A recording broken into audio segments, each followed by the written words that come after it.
The morning does not begin with the sound of an alarm clock. It starts with a battle between you and yourself. Before you even step out of bed, your mind is already flooded with thoughts. Should I go to work today, or find an excuse to stay home? Do I have the strength to face the meetings, the deadlines, or those scrutinizing eyes?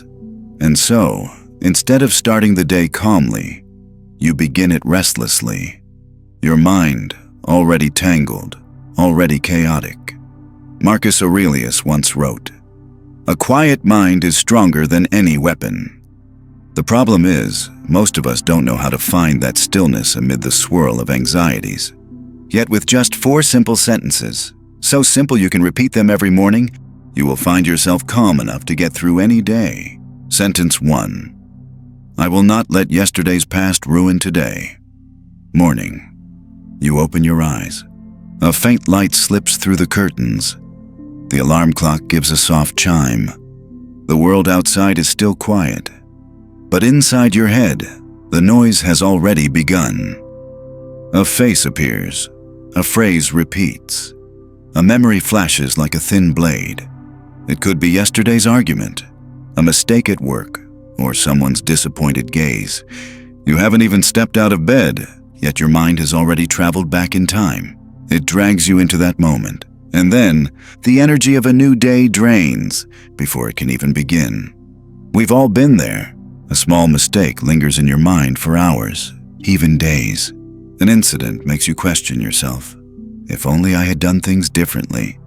Sometimes you don't just recall the memory, you relive the emotion.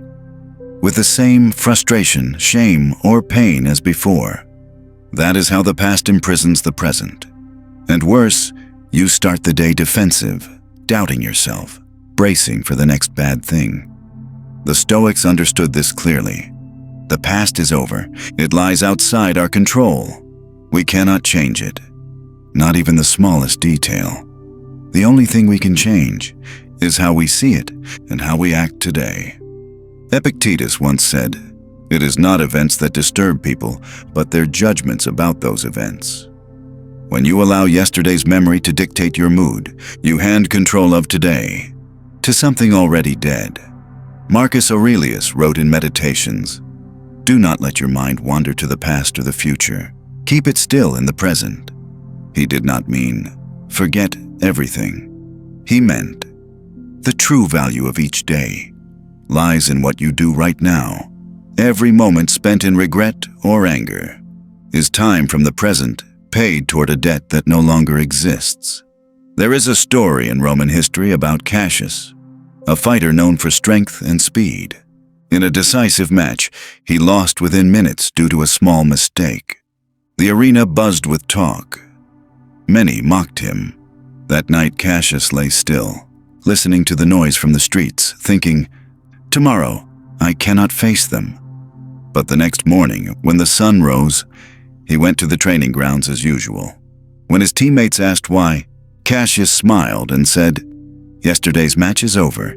If I skip training today, I lose another match." Inside my mind, Cassius could not change the outcome of yesterday's defeat, but he could change today's attitude. That very attitude made him the champion the following season.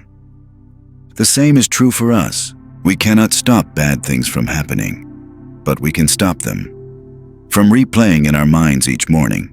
When you let go of the past, you free the energy to focus on today. And today, that is where all opportunities await you.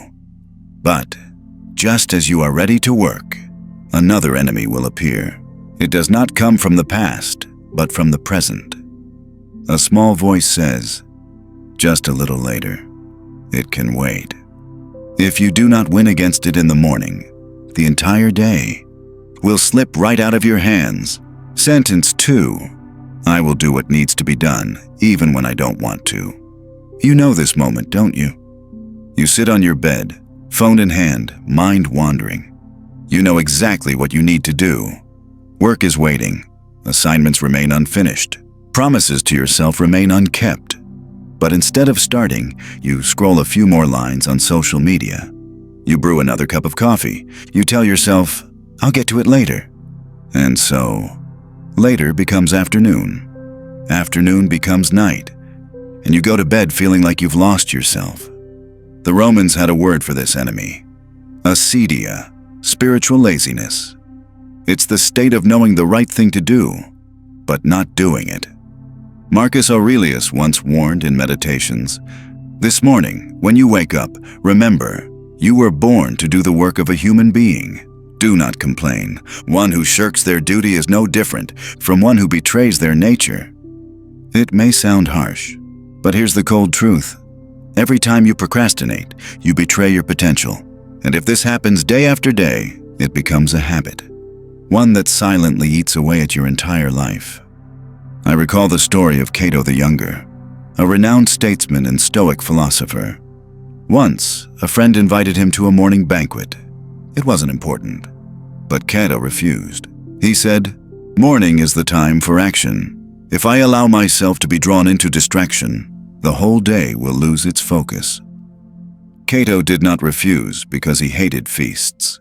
He refused because he understood one principle: the morning sets the rhythm for the entire day. If you start with indulgence, the rest of the day will slide downhill. You see, doing what needs to be done, even when you don't want to. It is not about forcing yourself into asceticism. It's about keeping promises to yourself. The Stoics called this inner discipline, the ability to do the right thing even when your feelings resist it. Epictetus once said, "No man is free who is not master of himself." Think about it. True freedom is not doing whatever you want. It is still doing what is right, even when you don't want to. Like a soldier standing guard in the rain, not because he enjoys the rain, but because he has a duty to his post. There is a modern story I once heard. A long-distance runner trains every morning at 5 a.m., no matter the weather. A friend asked him, "Do you enjoy waking up early?" He laughed. "No, I've never liked it, but I like the feeling of having finished, and that feeling only comes when I get out of bed." That is the difference. Ordinary people act when they feel like it. Disciplined people act first, and the feeling comes after. And here lies the Stoic secret. Don't wait for the right mood to start. Start first, and the mood will follow. When you take action without enthusiasm, you are training your mind to understand, I am a doer, not a waiter. Each action reinforces your identity, turning you into someone you can respect. But just as you begin to work, another enemy will appear. No longer laziness, but distraction. The chime of messages, small interruptions, the thought of just a quick check. If you let them in, your work will shatter into fragments. And that is exactly what we will face in the morning. Focus. Sentence 3. I will focus on what I can control. In the previous part, we talked about doing what needs to be done, even when you don't feel like it. But there is another problem, one that often leaves you exhausted. You try to control things that were never yours to control in the first place. I have seen many people like this, and perhaps you've been there too. We get frustrated when others don't behave as we expect. We worry when the economy declines, or when the news speaks of crises. We feel stressed when it rains on the very day we had important plans, and so our energy gets drained by things that, no matter how much we worry, will not change. The Stoics recognized this thousands of years ago. Epictetus opened his Enchiridion with a famous line, "Some things are up to us, and some are not." The things up to us include our thoughts, our actions, our decisions, and our reactions. The things not up to us include the weather, other people's opinions, the outcome of our efforts, and even great shifts in the world.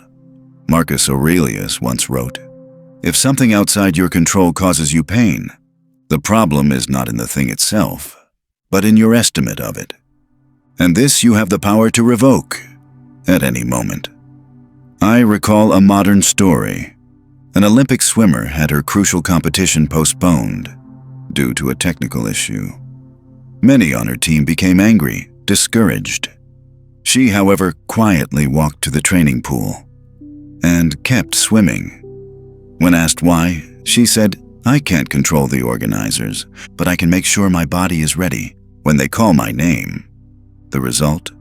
She went on to win a medal when the event resumed. This sounds simple, but it is incredibly hard in practice, because human instinct always wants to control everything. When a project fails, we blame our teammates. When a relationship cracks, we think that if we just tried harder, things could return to how they were. But in reality, the more we try to control what isn't ours, the more we lose control over ourselves. The Stoics had a practical exercise. Whenever you face a problem, immediately ask, "Is this within my control or not?" If it is, act to the fullest of your ability. If it is not, accept it, and redirect your energy toward what you can do. For example, you lost a major contract because the client changed their mind. You cannot force them to sign again, but you can use that time to find new clients. Or if someone speaks ill of you, you cannot control their words, but you can control your response. Stay silent or reply with calmness. By doing this, you will notice something strange. When you are no longer pulled by things beyond your reach, you will have far more energy for actions that truly make a difference. But there is still one final trap. Even when you focus only on what you can control, you will still face adversity. Unavoidable failures, irreversible losses. At that moment, the question becomes, how do you stand firm and keep going? That is when we step into the fourth sentence. I will see every challenge as training. Sentence 4. I will see every challenge as training. In the previous part, we talked about focusing only on what we can control. But even if you succeed at that, you will still face difficulties. There is no road worth traveling that remains smooth forever. The question is not, will there be challenges? The question is, how will you see them? The Stoics did not see adversity as the enemy. They saw it as a training ground. A place to build strength, not a place to complain. Epictetus once said, "Difficulties are the test to see how far you have progressed." Marcus Aurelius also wrote in Meditations, "The obstacle is not blocking the path. It is the path." Picture yourself in a gym. Each time you lift weights, your muscles are challenged and undergo micro tears. It is precisely because of this that they grow stronger. Adversity works the same way. If your life were only ease, you would never develop inner strength. I remember a story about a man who lost his entire company in the 2008 financial crisis. Instead of sitting in despair, he asked himself, what is this if not a free course on how to build a sustainable business? He spent the next 2 years learning from scratch, adjusting his model, and eventually building a company, even stronger than before. When a reporter asked him how it felt to lose everything, he smiled and said, "I didn't lose everything. I just paid tuition."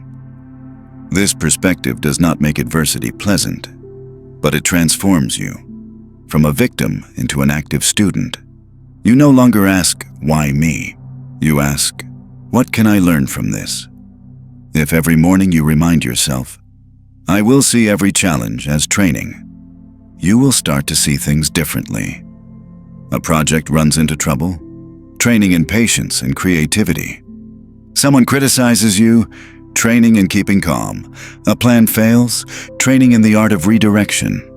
This approach has double power. It helps you fear adversity less, and it helps you actively seek the value within it. And when this habit takes root, you will discover something many never see. The greater the challenge, the more valuable the training. Every morning, you stand once again at the threshold of a new day. At that moment, no one knows exactly what awaits them. It could be good news, it could be a shock, it could be both, intertwined. But you have the power to choose how you will step in. If you let your mind drift with the chaos, you will be swept along, reacting on instinct.